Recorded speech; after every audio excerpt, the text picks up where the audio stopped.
ಗಟ್ಟಲೆ ಲೂಟಿ ಹೊಡೆಯುವ ಭಂಡರಿಗೆ ಮತ್ತೆ ಮತ್ತೆ ಅಖಾಡದ ಸ್ಥಳವೆನಿಸಿದ ಮೈಸೂರು ಬೃಹತ್ ಕ್ರೀಡಾಂಗಣಕ್ಕೆ ಸಿದ್ಧರಾದರೆ ಬೆಂಗಳೂರಿನಂತೆ ನಮ್ಮ ಮಹಾರಾಜರ ನಾಡನ್ನು ಹಾಳು ಮಾಡಲು ಹೊರಟರೆ ಸಿದ್ದು ಎಂಬ ಮಾತು ಜನರದ್ದಾಗಿದೆ. ಸಾಂಸ್ಕೃತಿಕ ನಗರಿ, ನಿವೃತ್ತರ ನಗರಿ ಎಂದೇ ಖ್ಯಾತಿ ಪಡೆದಿರುವ ಮೈಸೂರಿಗೆ ಕರ್ನಾಟಕದ 2ನೇ ಅಂತಾರಾಷ್ಟ್ರೀಯ ಕ್ರಿಕೆಟ್ ಕ್ರೀಡಾಂಗಣವನ್ನು ಘೋಷಿಸಿದ್ದಾರೆ.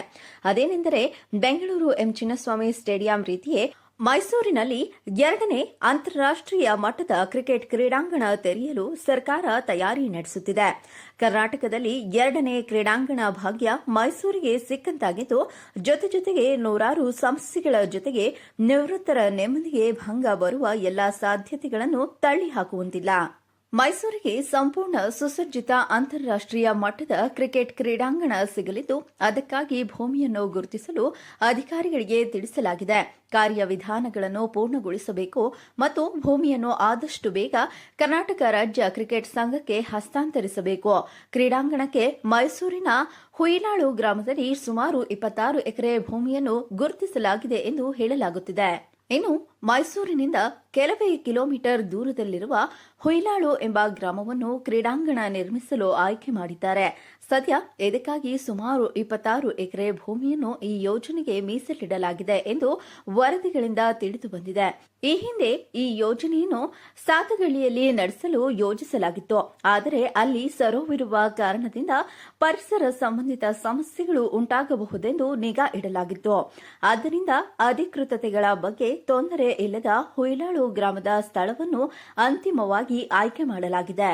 ಮೈಸೂರಿನಲ್ಲಿ ಅಂತಾರಾಷ್ಟ್ರೀಯ ಮಟ್ಟದ ಕ್ರಿಕೆಟ್ ಕ್ರೀಡಾಂಗಣದ ಪ್ರಸ್ತಾವನೆಯ ಹಿಂದೆ ಕುತಂತ್ರ ಅಡಗಿದೆಯೇನೋ ಎಂಬ ಅನುಮಾನ ಮೂಡುತ್ತಿದೆ.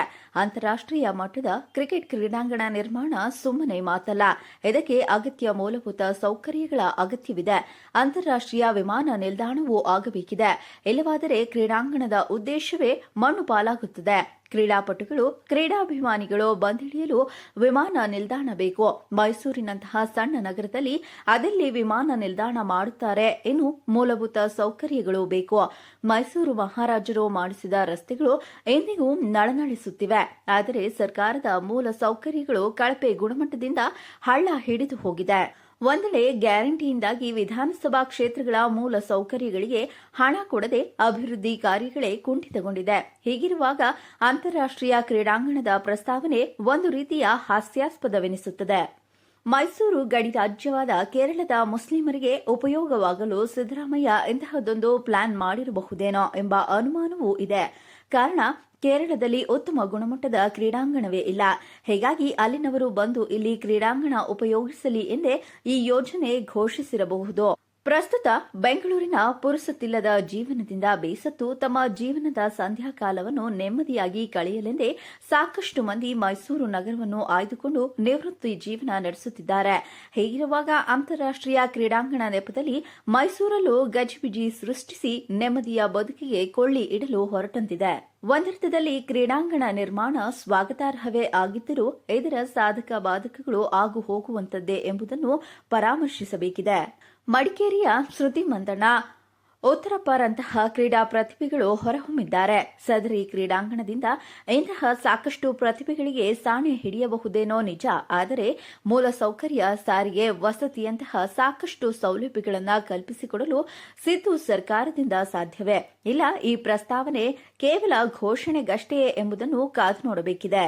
ಹೊಟ್ಟೆಗೆ ಹಿಟ್ಟಿಲ್ಲ, ಜುಟ್ಟಿಗೆ ಮಲ್ಲಿಗೆ ಹೂ ಅನ್ನುವಂತಾಗಿದೆ ಸದ್ಯದ ಪರಿಸ್ಥಿತಿಯಲ್ಲಿ. ಕ್ರೀಡಾಂಗಣದ ಪ್ರಸ್ತಾವನೆ ಬೇಕಿತ್ತ? ಬರೀ ಕ್ರೀಡಾಂಗಣ ನಿರ್ಮಿಸಿ ಅಗತ್ಯ ಸೌಕರ್ಯಗಳನ್ನು ಕಲ್ಪಿಸದಿದ್ದರೆ ಮದುವೆ ಗಂಡಿಗೆ ಪುರುಷಾರ್ಥವಿಲ್ಲ ಎನ್ನುವಂತಹ ಸ್ಥಿತಿ ಬಂದೊದಗಲಿದೆ. ಈಗಾಗಲೇ ಮೈಸೂರಿನಲ್ಲಿ ಶ್ರೀಕಂಠದತ್ತ ನರಸಿಂಹರಾಜ ಒಡೆಯರ್ ಕ್ರೀಡಾಂಗಣ, ಚಾಮುಂಡಿ ವಿಹಾರ ಕ್ರೀಡಾಂಗಣ, ಪುಟ್ಟರಾಜು ಗವಾಯಿ ಕ್ರೀಡಾಂಗಣ ಮತ್ತು ಮೂಡಾ ಪಂದ್ಯಾವಳಿ ಕ್ರೀಡಾಂಗಣ, ರೈಲ್ವೆ ಪಂದ್ಯಾವಳಿ ಕ್ರೀಡಾಂಗಣ ಮತ್ತು ಇನ್ನು ಇತರೆ ಸರ್ಕಾರದ ಹಾಗೂ ಖಾಸಗಿ ಕ್ರೀಡಾಂಗಣಗಳಿದ್ದು ಇಂತಹ ಕ್ರೀಡಾಂಗಣವನ್ನು ಉಪಯೋಗಿಸಬಹುದಾಗಿರುತ್ತದೆ. ಮೇಲಾಗಿ ಬಿಸಿಸಿಐ ಸಂಸ್ಥೆಯು ಪ್ರಪಂಚದಲ್ಲಿಯೇ ಅತಿ ಹೆಚ್ಚು ಶ್ರೀಮಂತಿಕೆ ಹೊಂದಿದ್ದು ಅವರಿಗೆ ಸ್ವಂತ ಜಾಗ ಖರೀದಿಸಲು ಹಣವಿದ್ದರೂ ಸರ್ಕಾರದ ಯಾವ ಉದ್ದೇಶದಿಂದ ಕ್ರೀಡಾಂಗಣಕ್ಕೆ ಉಚಿತವಾಗಿ ನೀಡುತ್ತಾರೆಂಬ ಪ್ರಶ್ನೆ ಇರುತ್ತದೆ. ಕಂದಾಯ ಪ್ರಧಾನ ಕಾರ್ಯದರ್ಶಿಗಳು ಸುಮಾರು 26.31 ಎಕರೆ, ಸರ್ವೆ ನಂಬರ್ 312, 313, ಹುಯಿಲಾಳು ಗ್ರಾಮ, ಯಳವಾಲ ಹೋಬಳಿಯಲ್ಲಿ ಗುರುತಿಸಿದ್ದು ಇದಕ್ಕೆ ಸುಮಾರು 3,000 ಕೋಟಿ ಅಂದಾಜಿಸಲಾಗಿದೆ. ಕೆಎಸ್ಸಿಎ ಸಂಸ್ಥೆಯು 100 ಕೋಟಿಯಷ್ಟು ಬಂಡವಾಳ ಹಾಕಲಿದ್ದಾರೆ ಎಂಬ ಸುದ್ದಿ ಇರುತ್ತದೆ. ಬೆಂಗಳೂರಿನಿಂದ ಮೈಸೂರಿಗೆ ವೇಗವಾದ ಹೆದ್ದಾರಿಯಲ್ಲಿ ವಾಹನ ದಟ್ಟಣೆ ಇದ್ದು, ಒಂದು ವೇಳೆ ಅಂತಾರಾಷ್ಟ್ರೀಯ ಕ್ರೀಡಾಂಗಣ ಪ್ರಾರಂಭವಾದರೆ ಈ ರಸ್ತೆಗಳು ಬಹುಶಃ ಬೆಂಗಳೂರಿನ ಅವೆನ್ಯೂ ರೋಡ್ಗಿಂತ ಕಡಿಯಾಗುತ್ತದೆ. ಇಂತಹ ಹಲವು ಸಮಸ್ಯೆಗಳು ಬರುವುದರಿಂದ ಸರ್ಕಾರ ಹಾಗೂ ಮೈಸೂರಿನ ನಿವಾಸಿಗಳು ಎಚ್ಚರ ವಹಿಸಬೇಕಾಗಿರುತ್ತದೆ. ಅಭಿವೃದ್ಧಿ ನೆಪದಲ್ಲಿ ಕೊಳ್ಳೆ ಹೊಡೆಯುವವರು ಸಹ ಎಚ್ಚರಿಕೆಯಿಂದ ಇರುತ್ತಾರೆ. ಇನ್ನಾದರೂ ಸರ್ಕಾರ ಇಂತಹ ಹುಚ್ಚಾಟಗಳನ್ನು ಬಿಟ್ಟು ಆಗಬೇಕಿರುವ ಕೆಲಸದತ್ತ ಗಮನ ಹರಿಸಲಿ ಎಂಬುದು ರಾಜ್ಯದ ಪ್ರಜ್ಞಾವಂತ ನಾಗರಿಕರ ಒತ್ತಾಸೆಯಾಗಿದೆ. ವೀಕ್ಷಕರೇ, ನೀವಿನ್ನೂ ನಮ್ಮ ಬಿಎನ್ಎನ್ ಚಾನೆಲ್ ಸಬ್ಸ್ಕ್ರೈಬ್ ಮಾಡಿಲ್ಲ ಅಂದ್ರೆ ಈಗಲೇ ಸಬ್ಸ್ಕ್ರೈಬ್ ಮಾಡಿ, ಲೈಕ್ ಮಾಡಿ, ಶೇರ್ ಮಾಡಿ.